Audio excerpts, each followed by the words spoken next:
사실은 시진핑 주석이 이걸 만든 이유는 내가 군사적으로 얼만큼 장악력을 가지고 있는지 정치적인 어떤 메시지를 주는 그런 행사로 많이 자리매김을 했었는데요. 이번에도 사실상 군사적인 기술력도 표출이 됐지만 북중러의 이 연대 이런 것들이 어떻게 공고히 되고 있는지를 좀 보여주기 위한 정치적인 중요한 이벤트로 좀 삼고자 하는 목적이 첫 번째였던 것 같고요.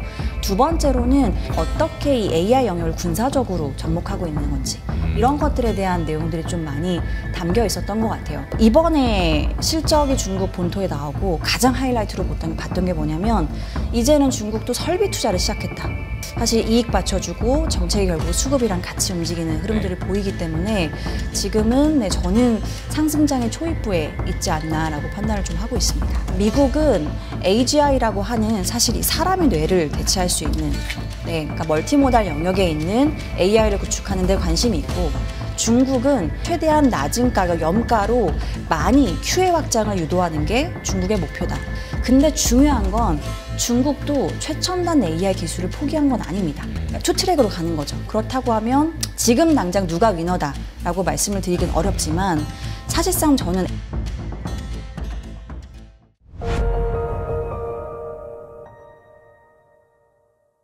저희가 오늘 좀 중요한 이벤트가 있어서 좀 모시고 싶었는데요. 전승절이 있었죠. 이번에 전승절 그 열병식을 저는 이제 좀 화면을 봤었는데 뭐 많이들 예상했던 대로 북중러 이제 정상이 한 자리에 모이는 장면도 연출이 좀 됐었고요. 이번 전승절의 하이라이트를 좀 어디에 두셨습니까, 팀장님? 아무래도 전승절은 시진핑 주석이 사실 만든 이벤트거든요. 시진핑 주석 이전에는 전승절이 없었습니다. 시진핑 주석 이전에는 이런 군사 열병식이라고 하죠. 퍼레이드가 원래는 국경절에 열렸었어요. 네, 저도 그걸로 기억하고 있었는데. 네, 그래서 1949년도에 중화인민공화국이 설립된 거를 기념하는 그걸로 국경절 10월 달에 10년에 한 번씩 군사 퍼레이드를 했었는데요. 이번에는 2015년에 시진핑 주석이 2013년 올라오고 나서 했던 첫 번째 다음에 두 번째로 진행하는 전승절이라고 보면 됩니다. 이거는 45년도에 2차 세계대전 그 맘쯤에 중국이 항일 전쟁을 했었기 때문에 일본에 전승한 걸 기념하는 그러한 이벤트로 그래서 전승절이라고 하는 거예요. 전승절이라고 하는 건데요. 사실은 시진핑 주석이 처음에 주석 자리로 올라오고 나서 본인이 이걸 만든 이유는 시진핑 주석 이전에는 이 군사위원회 직함이라고 하죠. 요거를 전에는 사실 다른 주석들은 조금 민기적거리다가 넘기는 측면이 있었는데 후진타오 주석은 바로 시진핑 주석에게 좀 요거를 넘겨줬다 보니까 내가 군사적으로 얼만큼 장악력을 가지고 있는지 정치적인 어떤 메시지를 주는 그런 행사로 많이 자리매김을 했었는데요. 이번에도 사실상 뭐 여러 가지 중요한 군사적인 기술력도 표출이 됐지만 시진핑 주석이 북중러의 이 중요한 어떤 연대 이런 것들이 어떻게 공고히 되고 있는지를 좀 보여주기 위한 정치적인 어떤 중요한 이벤트로 좀 삼고자 하는 목적이 첫 번째였던 것 같고요. 두 번째로는 결국에 중국이 가장 몰두하고 집중하고 있는 건 AI 영역이기 때문에 어떻게 이 AI 영역을 군사적으로 접목하고 있는 건지 이런 것들에 대한 내용들이 좀 많이 담겨 있었던 것 같아요. 그래서 특히나 카테고리가 언론에서 많이 보도했던 건 무인화. 그래서 무인 잠수정이나 무인 전투기 이런 것들이 얼만큼 이번에 포함되어 있는 건지가 많이 좀 중점적으로 보도가 되었는데 저는 그래서 지금 앞에 제가 말씀 듣다 보니까 중국의 테크주들이 많이 달렸고 반도체 관련된 것들이 사실 좀 집중을 많이 받긴 했었어요. 근데 이번에 전승절 이벤트 이후에 오늘은 좀 조정이 나왔는데 사실상 이 무인화 AI 카테고리가 들어가는 건 결국에는 반도체가 빠질 수가 없는 부분이거든요. 저는 앞으로도 중국의 반도체 관련된 쪽들은 계속해서 좀 집중이 되지 않을까 그렇게 좀 보고 있습니다. 알겠습니다. 그리고 전승절은 이제 나름 잘 끝난 것 같고 이제 다들 이제 중심은 중국 증시 이거 어디까지 갈까 여기에 대한 좀 고민들이 있는 것 같은데 아까도 저희가 잠깐 이야기했지만 저희가 중국 증시에서 당한 적이 몇 번 있잖아요. 작년 9월에 뭐 인민은행이 대대적인 부양한다고 해서 10월 달에 반짝 랠리했다가 주가 조정받고 1월 달에 딥시크 사태를 한번 올랐다고 조정받고 이번에도 오르는데 약간 찜찜한 부분들이 있는 것 같은데 어떻게 보세요? 지금 이번에 상승장을? 그래서 이게 참 미워도 다시 한 번이라는 자료 제목을 중국에 정말 많이 쓰는데요. 말씀 주신 것처럼 이렇게 급등 급락을 좀 많이 이어갔던 게 중국이에요. 근데 저는 이번에 정말 좀 큰 마음을 먹긴 했는데 네. 사실 제가 이번에 월보 자료 제목이 완만한 상승작의 시작 이렇게 제목을 좀 지어봤습니다. 중국이 2015년도에 네. 5,000포인트까지 상해가 갔다가 급락을 했었거든요. 맞습니다. 네. 그때 중국 정부가 계속해서 외쳤던 게 슬로우 불 마켓을 외쳤거든요. 우리는 완만한 상승작을 원한다. 근데 중국의 이 부추라고 하죠. 잘라도 계속 잘하는 네. 개인 투자자를 중국에서 부추라고 많이 부르는데요. 개인 투자자가 중국 전체 증시에서 한 80%를 차지합니다. 네. 그러다 보니까 개인들은 이 강하게 사실 들어올 때 레버리지를 엄청나게 당겨서 들어오는 그런 측면들이 있어서 사실은 이번에도 그런 걱정을 하실 수가 있는데요. 네. 저는 두 가지 부양과 하나의 규제 완화가 지금의 완만한 상승장을 만들어낼 수 있는 중요한 배경이 되고 있다. 이렇게 좀 보고 있거든요. 그게 어떤 건가요, 그게? 그래서 제가 자료를 준비한 네. 걸 좀 보면서 말씀을 드리고 싶은데 네. 일단은 사실은 중국이 지금 유동성 장세로 많이 보시는데요. 지금 보여드리는 장표를 한번 보시면 이익 모멘텀이 바닥을 좀 다지고 있는 것들이 보입니다. 일단은 저는 외부적인 변화도 보시는 게 굉장히 중요한 것 같은데요. 일단은 지금 9월에 연준 금리 인하 가능성이 높죠. 그쵸. 이거는 빅컷이냐 아니냐를 지금 논하고 있는 단계이기 때문에 그렇다고 하면 자금이 이제 EM으로 좀 들어올 수 있는 네네. 가능성들이 전 생기는 것 같고요. 그렇다고 하면 이 MSCI 플레이에서 네. EM에 있는 국가들 비중 제일 큰 게 중국이고 맞습니다. 그 다음이 인도, 그 다음이 이제 대만, 한국 순으로 되는데요. 어닝 트렌드를 보시면은 사실은 이 바이든 들어오고 코로나 시즌 때는 가장 유행하던 게 저도 많이 힘들었는데요. 네. 중국과 인도의 스위칭 전략이었습니다. 그래서 인도를 사고 중국을 파는. 그래서 인도의 사실은 어닝 트렌드가 노란색 선인데 굉장히 좋았어요. 지금 네네네. 장표를 보시면. 근데 최근에는 인도가 EPS도 그렇고 ROE도 그렇고 꺾이는 추세가 심상치가 않습니다. 그러네요. ROA가 특히나 많이 꺾여 있네요, 저기가. 네, 이거는 뭐 관세 영향도 좀 빼고 말씀드릴 수는 없습니다. 관세 50%를 받다 보니까 네. 사실은 이 중형주에 있는 많은 수출 기업들이 앞으로 이익 추적치가 많이 떨어질 거다라는 네. 것들이 반영이 좀 되고 있고요. 중국은 아직 본격적인 상승이다라고 말씀드리긴 어렵지만 바닥을 다지는 것들이 사실상 지금 좀 관찰이 되고 있고 여기서 이익이 더 나빠지기 어렵다. 뭐 이 네. 정도로 보면 되겠네요. 네, 바닥을 받쳐주는 중요한 시그널들이 지금 나오고 있는 것들이 있고요. 그리고 8월 31일까지 중국 상반기로 본토 증시 실적이 이제 발표가 끝났습니다. 네. 그래서 본토 증시 지금 나온 이익들 잠깐 리뷰해서 말씀을 네. 드리면 네. 지금 보여드리는 장표를 보시면 되는데요. 본토 증시 매출액도 주요 지수 단으로 보면 굉장히 좋다라고 말씀드리긴 어렵지만 네. 마이너스권에서 이제 플러스권으로 돌아서는 것들이 보이고 있고요. 특히나 가장 시장에 주목하고 있는 건 중국에서는 딥시크 이후로 얼만큼 AI, IT 텍이 돈을 정말 벌고 있는가. 이게 시장의 관심이었는데 노란색 선이라고 하는 이 보여주시는 과창판이 네. 중요한 중국의 IT 텍 기업들 다 몰려 있습니다. 근데 보시면 매출액, 특히나 이익 단으로는 플러스 21%가 나왔어요. 그러니까 이제는 중국의 딥싱크 모먼트가 단순히 그냥 기대감뿐만 아니고 이제 돈을 버는 사이클에 들어왔구나. 이런 것들이 중요한 실적에서 일단 기대감이 이제 정말 확신으로 돌아서는 그러한 그림들이 좀 전개가 되고 있다. 이렇게 좀 보실 수가 있습니다. 그리고 주요 섹터 단으로도 봐도 지금 페이지 보시면 IT텍이 가장 좋은 매출과 이익 트렌드를 좀 보이고 있죠. 이게 중국이랑 미국이랑 뭔가 비슷하네. 미국도 다른 산업들은 부진한데 M7만 좋고 여기도 가창판 주식들만 좋고 비슷한 색깔이 있네요, 뭔가. 과창판이 단기간으로 굉장히 급등을 했고요. 사실 다른 섹터 대비로는 아웃퍼폼을 굉장히 세게 한 것은 맞습니다. 네. 그리고 제가 이제 이번에 실적이 중국 본토에 나오고 가장 하이라이트로 봤던 게 뭐냐면 아까 말씀드렸던 IT텍이 이익을 보여주는 거 플러스로 그 다음에 뭔가가 알파가 나와야 네. 되는 건데요.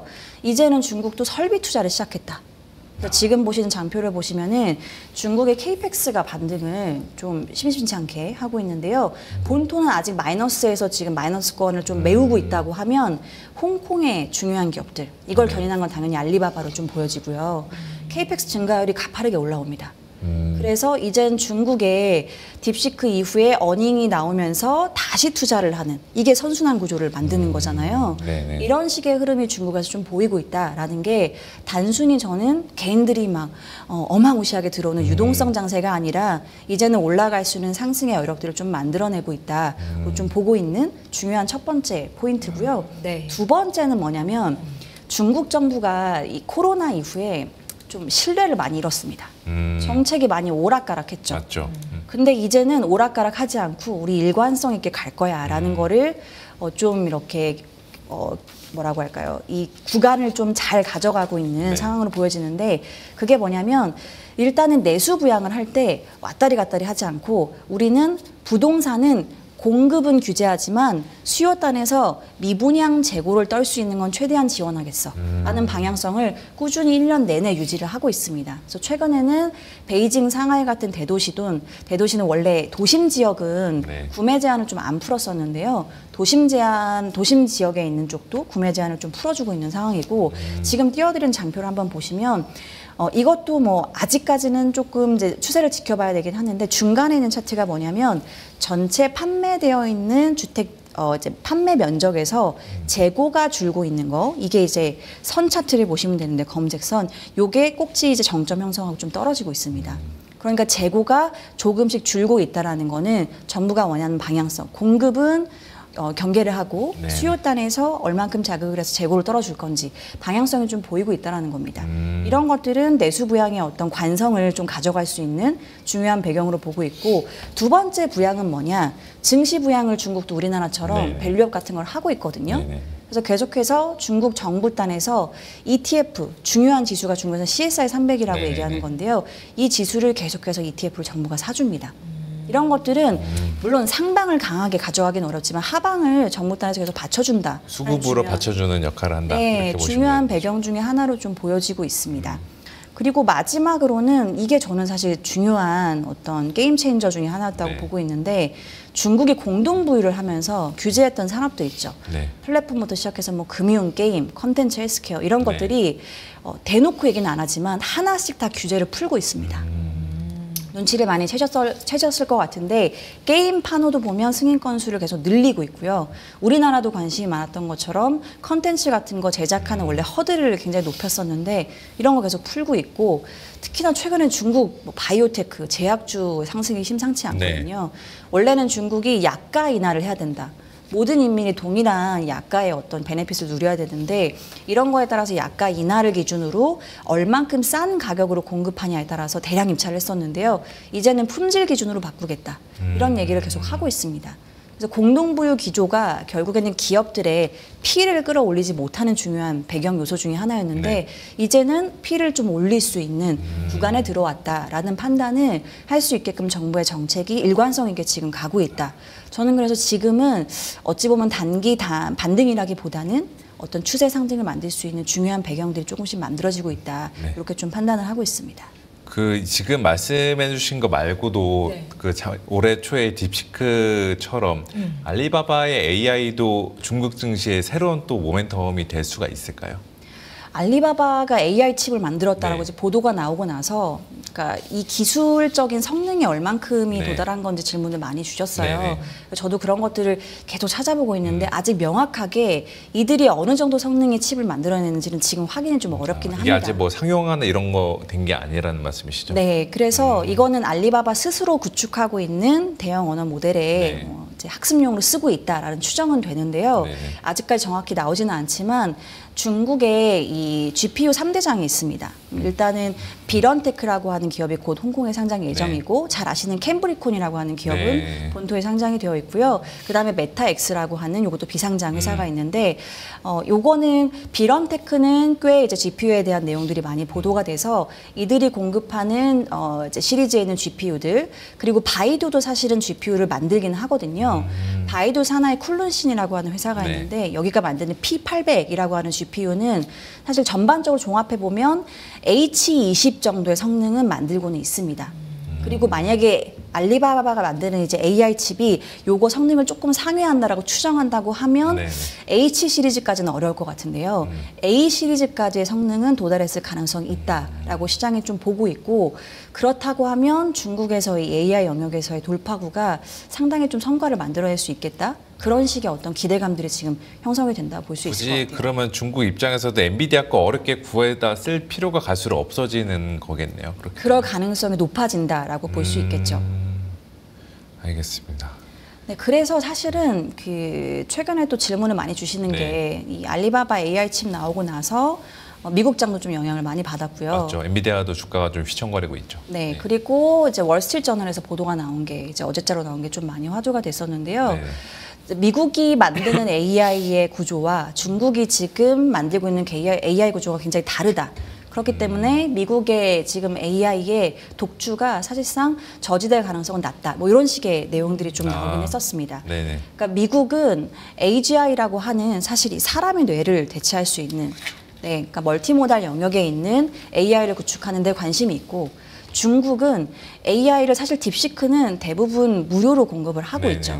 그러니까 최대한 낮은 가격, 염가로 많이 QA 확장을 유도하는 게 중국의 목표다. 중국이 8월 26일 날 AI 플러스라고 하는 정책을 내놨거든요. 이 정책이 2027년까지 70%의 보급률을 대부분 산업에 가져가는 거, 2030년까지는 90%의 보급률을 가져가겠다라는 목표를 발표를 했거든요.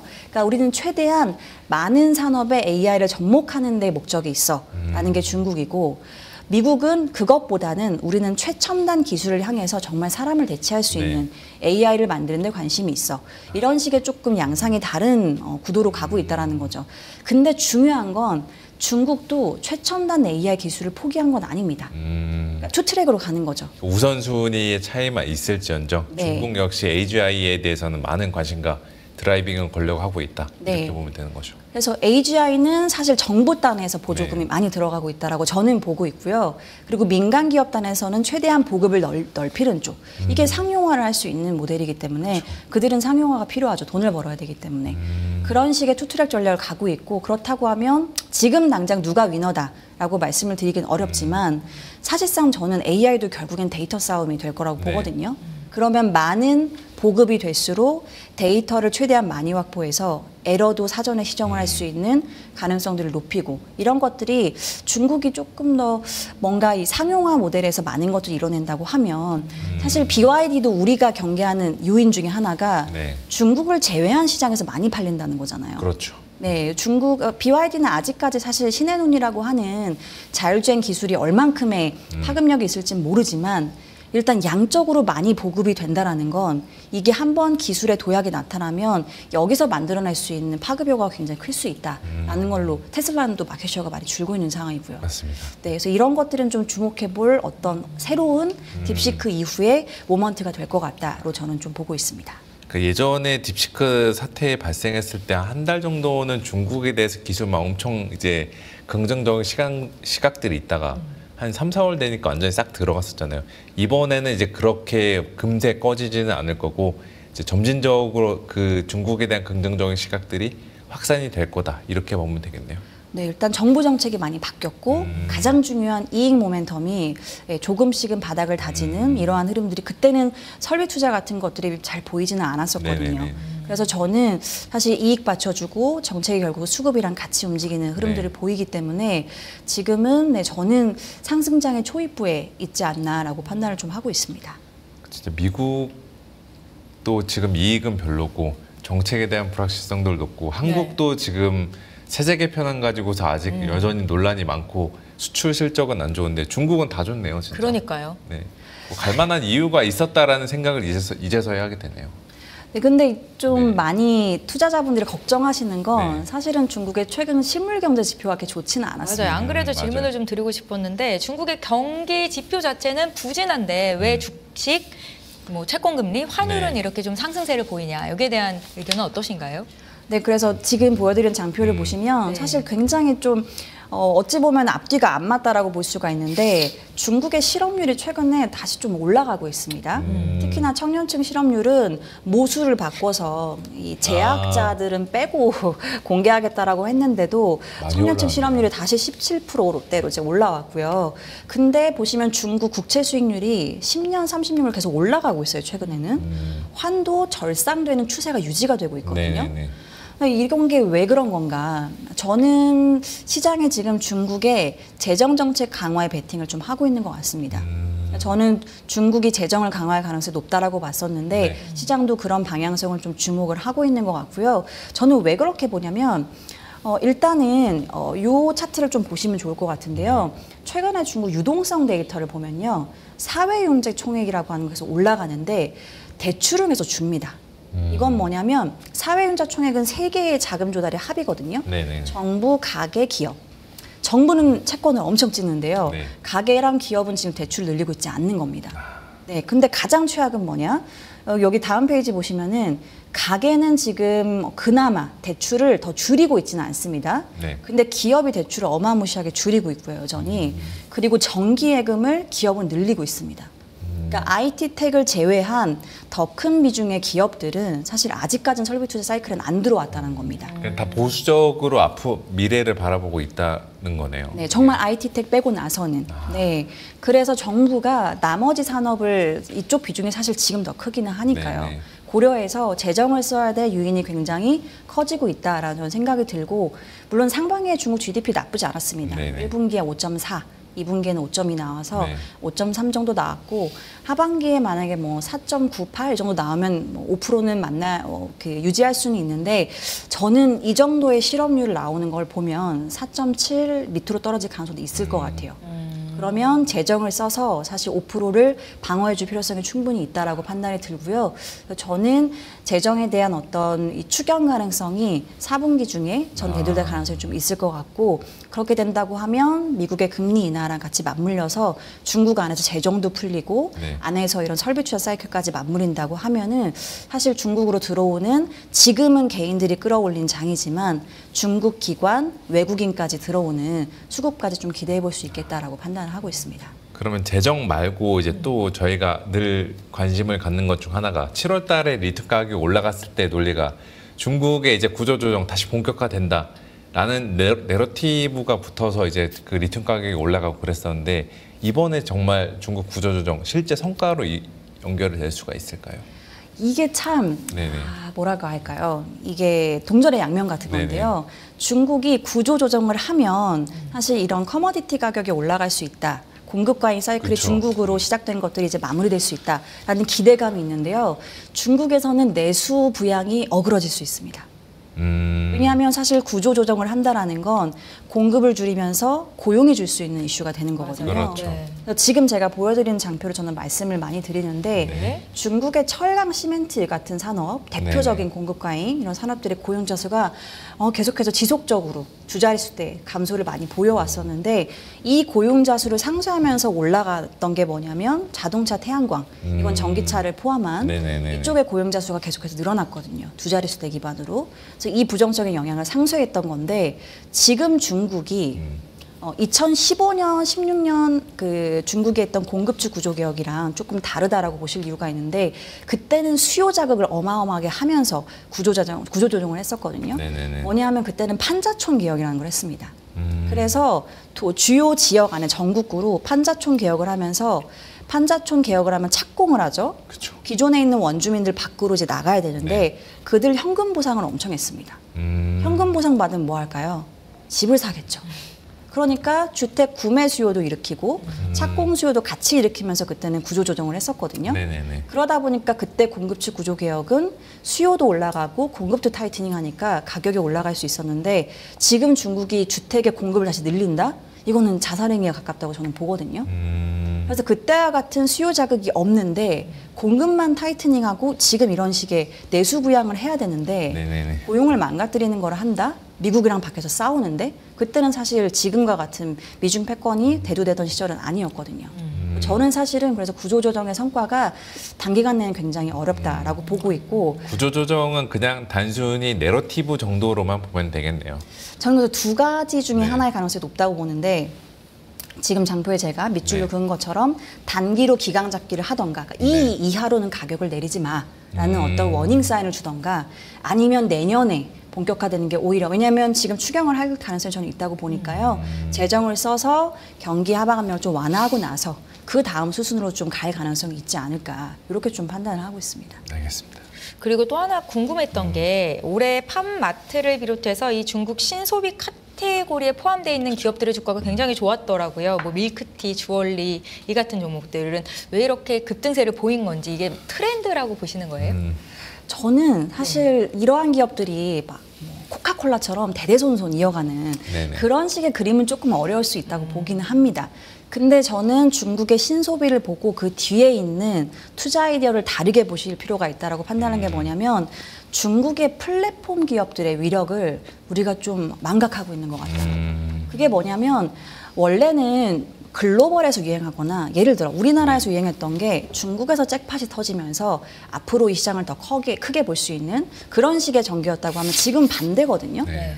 중국에서 인기가 이제 커지고 나면 글로벌리 확산되는. 네. 그러니까 라부부 같은 건 중국에서 사실 유행을 하던 아이템이었고 이게 미국에서 지금 엄청 팔리고 있거든요. 네네네. 최근에 팜마트 실적이 엄청 좋았는데 미국 지역의 원래 매출이 10%대여서 움직였던 게 지금 30%까지 늘었습니다. 그러니까 미중이 싸우든 말든 네. 덕질에는 국경이 없다. 저는 이렇게 말씀을 드리는데요. 약간 K-팝처럼 중국은 약간 차이나 팝 뭐 이런 느낌이에요. 차이나 엔터 막 이런 거. 그러니까 엔터라고 말하기는 좀 애매하지만 이런 식의 중국에서 유행하는 어떤 이 바이럴을 타는 것들이 네. 이제 글로벌리 영향을 주고 있고 그 이면엔 누가 있냐? 지금 보여드린 장표를 한번 보시면은 사실 저는 틱톡이 있다. 이렇게 좀 바라보고 있습니다. 정말 아쉽게도 틱톡이 비상장이긴 하지만 틱톡은 저는 이제 MG의 M이라서 저는 이제 카카오톡을 네, 사용을 저도 하는데요. 뭐 카카오톡이죠, 저희는 뭐. 지금의 이제 Z세대 그리고 알파라고 이제 네. 합쳐서 잘파 세대들은 주로 DM으로 모든 대화를 하더라고요. 맞아요. 그래서 DM에 링크를 걸어서 내가 재밌게 본 쇼폼을 보내고 내 친구들한테 그리고 틱톡은 라이브 커머스 기능도 있기 때문에 네네. 쇼핑도 여기서 하고 가장 중요한 건 저는 중국의 플랫폼의 일종의 유니버스를 지금 형성하고 있는 것 같아요. 아. 뭐냐면 저는 라부부를 아직은 소유하지는 네. 못했는데 라부부를 사면 너무 소중하잖아요. 이건 지금 품절 현상이 있기 가격도 때문에. 비싸니까 소중할 네. 수밖에 없죠. 뭐. 그래서 라부부를 보호하기 위한 투명 케이스를 사더라고요. 투명 케이스를 사고 아, 인형에 투명 케이스를 씌워요. 네, 그리고 지금 장표 보여드리는 것처럼 이 라부부를 내가 앉힐 수 있는 작은 오토바이 이런 거 어디서 사냐면 알리익스프레스, 테무 이런 데서 네. 팝니다. 아. 그러니까 일종의 바이럴을 틱톡에서 일으키면 이런 것들에 들어가는 액세서리, 중요한 품목들을 중국 플랫폼에서 구매하는 이 연결고리가 형성이 되고 있다는 거죠. 물론 이제 소액 소포 같은 것들은 미국에서 지금 관세를 부과를 하다 맞죠. 보니까 네. 타격은 있지만 이게 타격을 받고 꾸준히 떨어질 건지 아니면 여기서 영역이 조금 더 보강되거나 유지되는 방향으로 갈 건지의 관점에서는 후자의 가능성이 있고 틱톡을 지금 매각해라 해라 하면서 백악관이 최근에 공식 채널을 틱톡에서 열었습니다. 아. 그래서 관심이 많구나 확실히 트럼프가. 그러니까 젊은 세대를 어떻게 타겟팅해서 내가 접근해야 되는 것은 틱톡을 빼고 미국에서도 안 된다라는 거죠. 그래서 여기 들어가면 백악관에서 트럼프가 하는 여러 가지 이벤트들에 대한 쇼폼을 만들어서 계속 올립니다. 그래서 저는 사실 지금의 신소비, 중국의 소프트 파워, 그러니까 이런 플랫폼이라든지 컨텐츠를 만들어서 홍보하는 글로벌에서 영향을 주는 영향력 이런 것들을 보시는 게 저는 좀 더 중요해질 것 같아요. 그러면 연결해서 저희 이제 중국 증시 단기적으로 뭐 중장기 투자 전략을 여쭤보고 싶었는데 유망하다라고 보시는 기업이 앞서서는 뭐 IT 쪽, 반도체 쪽은 당연하다라는 말씀이셨던 것 같고 이런 중국 플랫폼 기업도 포함이신 거죠? 네, 저는 플랫폼 기업 사실 굉장히 좋아하고요. 네. 알리바바 이번에 AI 칩 이슈 나오기 전부터 저희는 계속 추천을 드렸었고 네. 사실은 알리바바를 포함해서 텐센트 같은 기업들도 계속해서 AI 투자는 하고 있는 상황이고요. 저는 어찌 보면 좀 더 효율성을 가져가는 게 모두 다 한 방향으로 달려가지 않고 AI 영역에서 잘할 수 있는 영역을 좀 나눠서 투자를 하고 있는 상황입니다. 그래서 그런 부분에 있어서는 어찌 보면 레드오션이 아니라 그들 안에서 이제 블루오션을 AI 영역에서 구축할 수 있는 BAT가 각각에 나눠갈 수 있는 구조를 네. 좀 가져가고 있다는 생각이 들어서 플랫폼 기업 좋아하고 특히나 중국의 최근에 그 지금 장표 한번 보여드리면 좋을 네. 것 같은데요. 네. 본토 증시는 상당히 좀 부담스럽게 레벨이 많이 올라오긴 했습니다. CSI 300이란 과창판이 이제 본토에 있는 네. 주요 지수인데요. 보면은 10년 그리고 과창판은 5년 대비로 봤을 때 사실 지금의 멀티플이 +1 표준 편차 위를 다 뚫고 올라가 있는 상황입니다. 그러니까 비싸다는 느낌이 있네요, 확실히. 네, 굉장히 단기간에 급등을 했고 아직은 어닝이 그거를 네. 받쳐주지 못하고 있는 상황이고 캠브리콘 이런 종목은 PER에만 300배 이럽니다. 근데 AI 주식들 관련된 네. 주식들 그 정도 밸류에이션 받는 건 이상한 건 아니긴 한데. 네, 뭐 근데 이번엔 흑전을 했기 때문에 네네. 또 명분이 되기도 했지만 그래서 저는 지금은 홍콩 주식들을 좀 더 좋아하고요. 사실 아까 말씀드렸던 플랫폼 기업도 다 홍콩에 상장이 되어 있고 네. 신소비 기업들도 아까 말씀 주신 뭐 팝마트 이런 것도 다 홍콩에만 상장이 되어 있고요. 조만간 이런 신소비 기업들이 또 중국 홍콩에 있는 주요 지수에 리밸런싱 되면서 다 포함이 됩니다. 지수에서 이제 중요한 이런 신소비 기업들도 반영이 어닝이 같이 들어갈 거라서 저는 지금 홍콩 증시를 좀 보시는 전략이 좋을 거다라고 말씀을 드립니다. 지금 시점에서 들어간다면 중국 본토보다는 홍콩 쪽이 맞겠다. 네. 라는 말씀이셨고요. 저희 한 가지만 더 여쭤볼게요. 에이펙 미중 정상회담 성사 여부 여기에 좀 관심이 많이 쏠리고 있는데 일단은 시진핑 국가주석이 올 것인가 그리고 또 무역 갈등이 여기서 어떻게 좀 전개가 될 것인가 여기에 대한 11월이 그 관세 연장 만료 기간인데 또 그것까지 또 연장을 할 건가 아니면 그때부터는 이제 정말 붙어볼 건가 여기에 대해서 좀 답변 좀 해주세요. 저는 협상이라는 거는 네. 사실 양쪽의 무게추가 너무 한쪽에 쏠려 있으면 안 된다고 생각하거든요. 뭔가 서로 아쉬운 게 좀 있어야 된다고 생각을 네네. 합니다. 근데 지금은 서로 아쉬운 게 좀 있죠. 일단 트럼프는 지금 관세에 대한 대법원 판결이 네네네, 본인이 그렇죠. 생각하지 않은 방향으로 나왔기 때문에 근데 미국은 지금 사실 관세가 상당 부분 재정의 재원을 많이 마련해주고 있다라는 네. 것들로 동의가 되고 있기 때문에 어찌 보면 중국이랑 더 싸우기보다는 여기서 조금 소강 상태에 들어가는 게 좋을 수 있다라고 트럼프도 판단을 할 것 같고 중국과 미국의 저는 가장 큰 차이점이 지금은 뭐냐면 미국은 사실은 리쇼어링을 강조하면서 많은 이 투자에 대한 재원을 해외에서 끌어옵니다. 네. 근데 중국은 아까 말씀드린 추경이 됐든 여러 가지 이런 투자들은 중국 정부 스스로 해야 돼요. FDI가 중국 여전히 빠지고 있거든요. 네네. 그렇기 때문에 중국도 미국이랑 더 싸우는 거는 원치 않을 거라고 생각이 좀 들고요. 그래서 저는 여기서는 에이펙에서 만나서 굉장히 격화되기보다는 조금 좀 추가로 연장을 해서 대화를 하는 수순으로 가지 않을까. 그래서 저는 만약에 어그러지면 아까 말씀드린 그 추경의 그 규모가 조금 더 커질 수 있다고 보고요. 그렇지 않다고 하면 조금 줄어들 수 있는 그러한 방향성을 보고 일단 뭐 있습니다. 베이스 시나리오는 그냥 시진핑은 나의 친구 뭐 이 정도로 끝나겠네요 이게. 그럴 가능성이 좀 있어 네. 보입니다. 네, 알겠습니다. 중국 시장은 완만한 상승장의 시작이다라는 말씀으로 오늘 시간을 할애를 해주셨는데요. 상승장의 초입부라고 하셨으니까 저희가 계속해서 팀장님의 의견을 좀 들어봐야 될 것 같아서 좀 자주 좀 찾아주시면 좋겠습니다. 네. 저희가 기대하고 있겠고요. 여기서 보내드리도록 하겠습니다. 박수영 KB증권 리서치본부 아시아시장 팀장님과 함께했습니다. 고맙습니다.